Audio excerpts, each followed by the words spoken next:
Electro homeopathy के अध्ययन के क्रम में आज हम रोग और रोग निदान वाले भाग में एक आपको विशेष रोग एंक्लोजिंग स्पॉन्डिलाइटिस है ना, अर्थराइटिस के बारे में हम कई रोगों के बारे में हम अध्ययन कर लिए हैं। अर्थराइटिस के कितने प्रकार होते हैं, कौन कौन से उसमें कॉमन आपको डिजीज देखने को मिलते हैं, उसी में एक आपको एंक्लोजिंग स्पॉन्डिलाइटिस है ना। ये क्या होता है, ये भी अर्थराइटिस का, इन्फ्लेमेटरी अर्थराइटिस का ही एक रोग है, प्रकार है ना।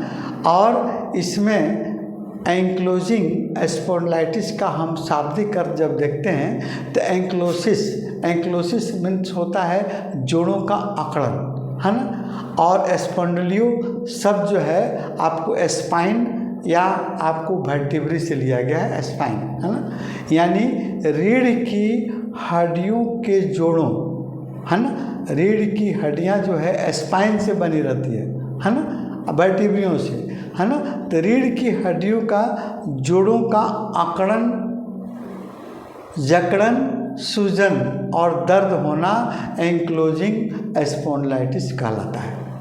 हड्डियों, याद रखिए, रीढ़ की हड्डियों के जोड़ों का अकड़ जाना या जकड़ जाना या उसमें सूजन और दर्द होना कहलाता है एंक्लोजिंग स्पॉन्डिलाइटिस। यहाँ देखिए, यहाँ पर देख लीजिए, यहाँ देखिए, ये आपको रीढ़ की हड्डी है, यहाँ से लेकर आपको स्प्लस से लेकर आपको फिर आपको कॉक्सिजियल तक है ना, कॉक्सिजियल तक की आपको पूरी रीढ़ की हड्डी है। यही रीढ़ की हड्डियों को प्रभावित करता है कौन, आपको एंक्लोजिंग स्पॉन्डिलाइटिस। यहाँ भी देख सकते हैं, यहाँ भी एक लगा हुआ है ना, यहाँ देखिए, यहाँ भी है आपको, यहाँ से आपके खोपड़ी स्कल है, स्कल से रीढ़ की हड्डियाँ हैं और ये रीढ़ की हड्डियाँ से लेकर आपको अंतिम तक आपको जहाँ पर कॉक्सिजियल पार्ट्स होता है वहाँ तक कहीं भी आपको इस रोग का दौरा हो सकता है। कहीं भी इस रोग को, मतलब किसी भी भाग को ये रोग अपने गिरफ्त में ले सकती है ना। इस पूरे आपको डिजीज को हम आपको एंक्लोजिंग स्पॉन्डिलाइटिस के नाम से जानते हैं ना। तो सबसे पहले हम देखते हैं कि ये इसका एक और नाम होता है ना, क्या, आपको एक्सियल स्पॉन्डिलियो अर्थराइटिस। ये एक्सियल पार्ट्स है, ये आपका पूरा एक्सियल पार्ट्स है, हेड से लेकर यहाँ तक, इसलिए इसमें जो अर्थराइटिस होता है उसको एंक्लोजिंग स्पॉन्डिलाइटिस के नाम जानते हैं या एक्सियल स्पॉन्डिलियो अर्थराइटिस के नाम से भी हम इसको जानते हैं। हाँ, अब इसको देखते हैं, यह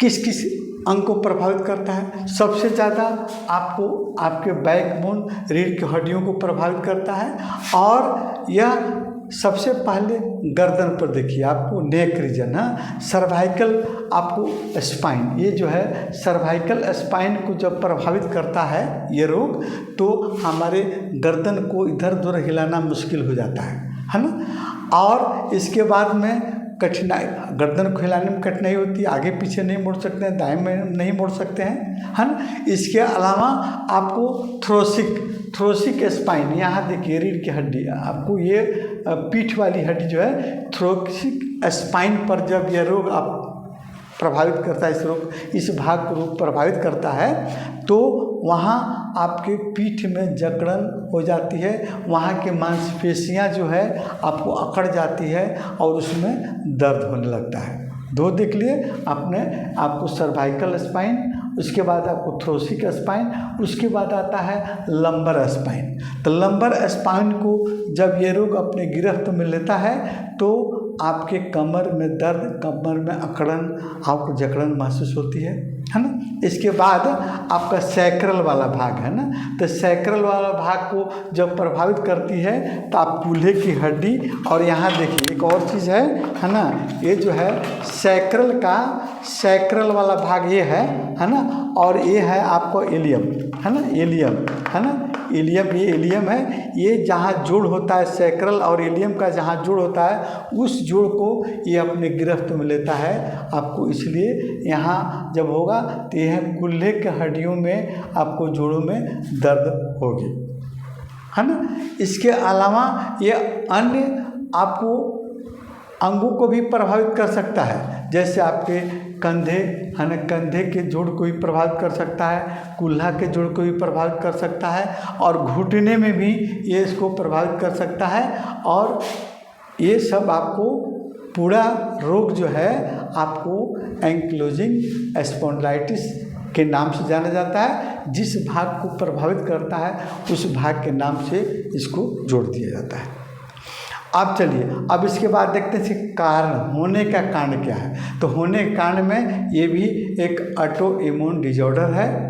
हम ऑटो इम्यून डिजॉर्डर आप समझ रहे हैं ना। ऑटो इम्यून हमारा शरीर का प्रतिरक्षा प्रणाली जो है जब गड़बड़ हो जाता है, उसका मैकेनिज्म गड़बड़ हो जाता है, तो बाहरी बैक्टीरिया वायरस जो है आपके शरीर में जब प्रवेश करते हैं तो उसको समझ नहीं पाता है, वो आपको वहीं अपने ही जोड़ों के सेल टिश्यू पर बाहरी बैक्टीरिया वायरस समझकर है ना उसको किल करता है, मारता है, और वो गिरफ्त में ले लेता है रोग में, है ना।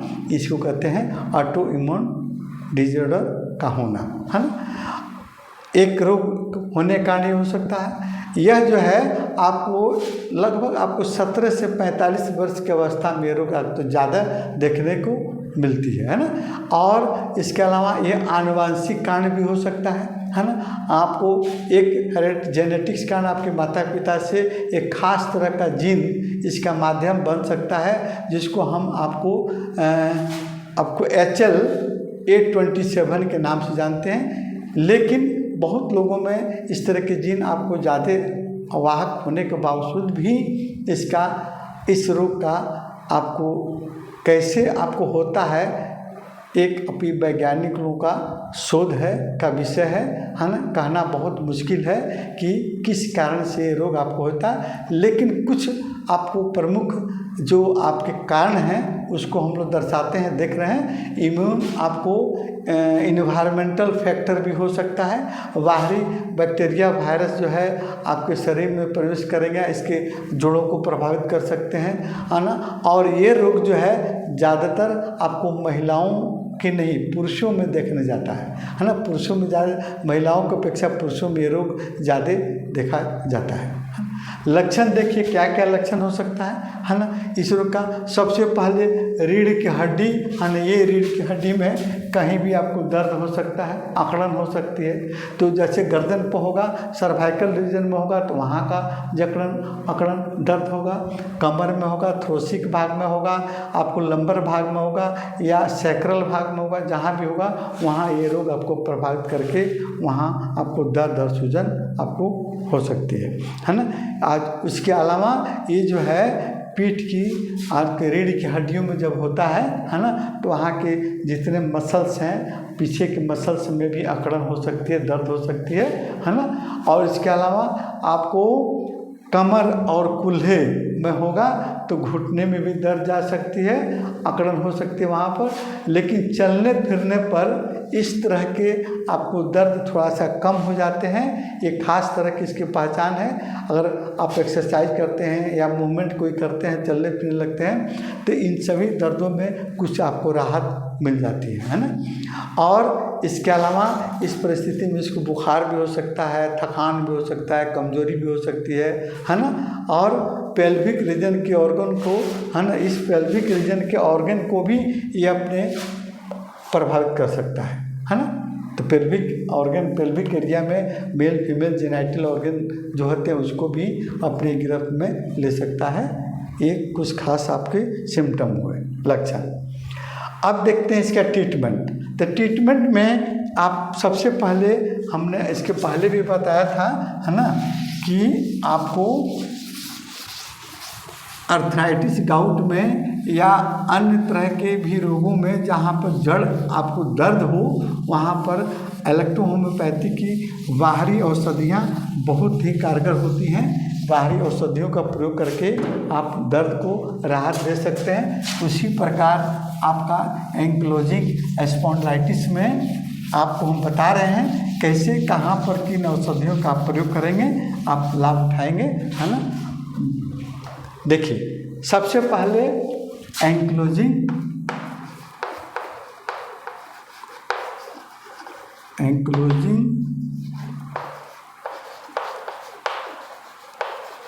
Spondylitis, ankylosing spondylitis. इसमें सबसे पहले क्या कीजिए आप एक्सटर्नल, है ना, external R E red electricity, या वाई येलो इलेक्ट्रिसिटी, या डब्ल्यू वाइट इलेक्ट्रिसिटी, है ना। कहाँ पर, यहाँ देखिए सीधे आप इसको, इस पर देखिए सीधे आप सर्वाइकल एरिया से लेकर, है ना, और फिर कॉक्सिजियल, है ना, एरिया तक आप एक बार डब्ल्यू का कंप्रेस उस पर लगाइए, है ना, या आपको आर ई का कंप्रेस या डब्ल्यू वाई का कंप्रेस अल्टरनेट करके लगाइए।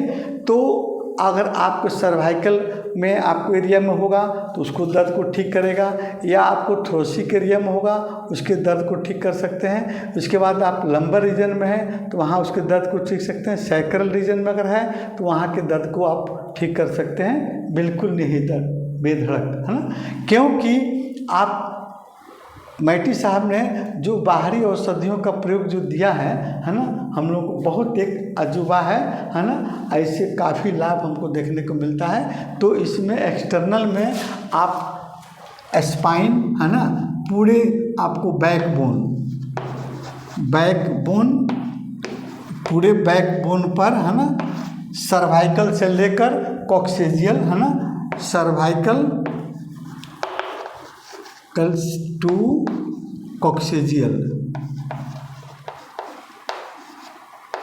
कॉक्सेजियल पार्ट तक आप आर ई और डब्ल्यू का कंप्रेस लगाइए, है ना। अच्छा, इसके अलावा आप बाथ भी दे सकते हैं, जैसे इसके पहले वाले भाग में भी हमने बताया कि बाथ आपको स्नान देना है ना। बाथ भी आप दे सकते हैं डब्ल्यू का और A3+C5, है ना, का बात दीजिए। इसके अलावा आप नर्व पॉइंट, है ना, नर्व पॉइंट पर आप 5 नंबर, है ना, 5 नंबर, 17 नंबर और 18 नंबर पर नर्व पॉइंट पर आप इलेक्ट्रिसिटी का प्रयोग करके देखिए कितना लाभ आपको होता है। उससे भी अच्छी आपको ट्रीटमेंट इंजेक्शन नंबर 29, है ना, इंजेक्शन नंबर 29 जो है बहुत ही लाभप्रद आपको इंजेक्शन है। आप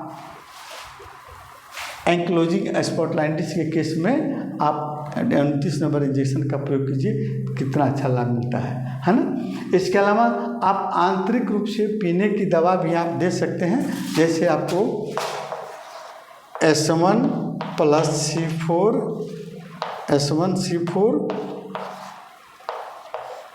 प्लस L1 प्लस A3 को आप 5th डाइल्यूशन में, है ना, 5th डाइल्यूशन में आप पीने के लिए दीजिए, है ना।